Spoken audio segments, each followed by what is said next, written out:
Well, first of all, thank you very, very much for coming out here at the Aegean restaurant. I want to thank, obviously, their owners, and they did build it on their own, folks. Yeah. And they're continuing to build and grow and expand and provide a service to this community. But I'm so honored to have Governor Christie here from the Garden State, New Jersey. Somebody who understands what it's like to tackle the budgetary problems that we're facing. And as you know, balanced a budget that was out of whack by millions and millions of dollars. Or was it billions? Billions and billions of dollars. I'll tell you what, when we're in D.C., we work on trillions, and it's like millions. It's unbelievable. But he's actually fought to bring that budget under control and understands that we do need a balanced budget. And I am, of course, supportive of the balanced budget amendment. And my opponent calls the balancing the budget a trick. And I know it's getting close to Halloween, but it's not a trick. And certainly the treat is not a $16 trillion national debt and deficits of trillions of dollars each year. So we need to get that under control.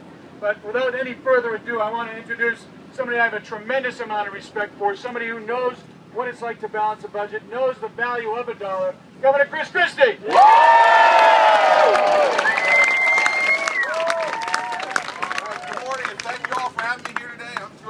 Senator Brown, and let me tell you this, if you all like what's going on in Washington, D.C. right now, if you like the divisiveness, if you like the fact that most of those folks down there don't know how to work across the aisle, don't know how to solve real problems, just get in their partisan corners and send out their press releases and bicker, well, if that's the kind of Washington you want, then you got the perfect choice on the ballot for that candidate. You should vote for Professor Warren.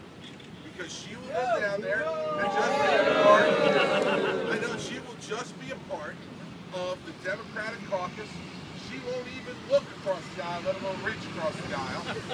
And yet, you've got a senator here who has served this state extraordinarily well by making sure that he talks with everyone. Republicans, Democrats, Independents, everyone, because what he cares more about is not the power of the political parties, but the power of ideas that will put America back on track.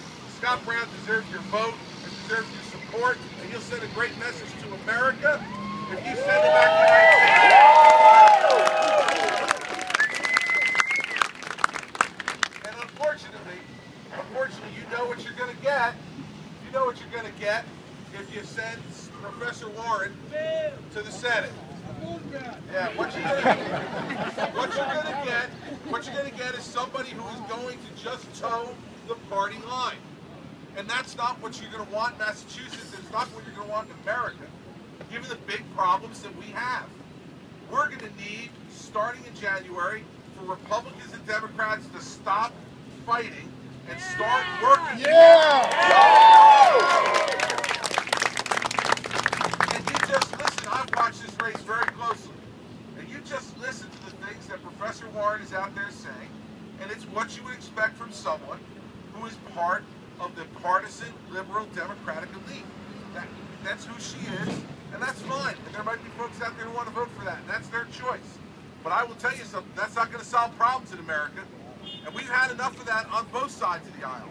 We need folks like Scott who are going to say to independents, to Republicans, and to right-thinking Democrats, the problems that we have in front of us that confront our children and grandchildren's future are too big for us to posture and pose and preen in Washington, D.C. for the far extremes of our parties. What we need to do is to bring people together again and let them know that when America does well, everyone does well. We got to solve these problems together. Amen.